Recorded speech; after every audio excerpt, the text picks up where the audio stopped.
Now your utilities check has done, the next step is to do the report notes.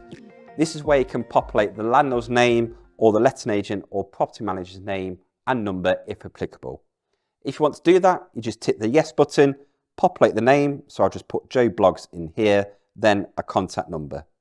You can also add in some front cover notes as well that you want to appear on the front cover of the report if you really want to.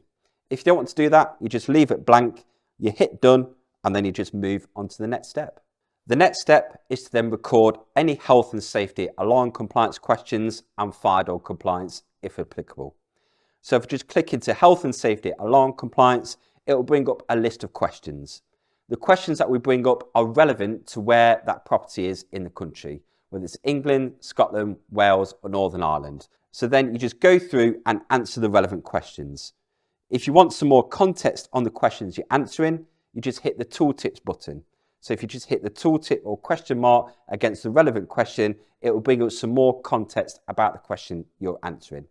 If you don't want to include that question in your report, you just hit the not applicable button and that won't be included. You can then take some photos if you want to, and they will get added in your report. Once that's done, you hit the done button and move on to fire door compliance. Again, this is only relevant to specific properties and whether that's part of your legislation.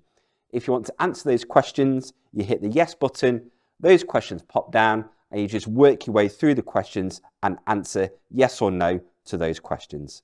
Now that bit's been done, the next step is to then look at your tenant's details and then your signatures and approvals.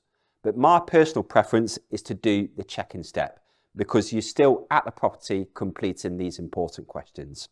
So you just click on check-in, it will ask, are the keys photographed and tested? You tick yes, and then you can take a photograph of some keys.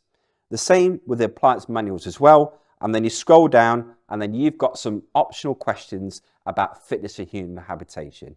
If you don't want to answer those questions, you just hit no, but if you do, you hit the yes button and those questions pop down. So you can just work your way through, answer those fitness for habitation questions while you're at the property.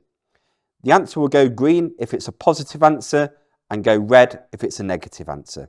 So you just work your way through, click on the tooltips if applicable if you want to learn more about that question, and they will get slotted in your report. You can also add in some additional photographs as well by hitting the take photo button. Once that's done, hit the done button and that section will go green.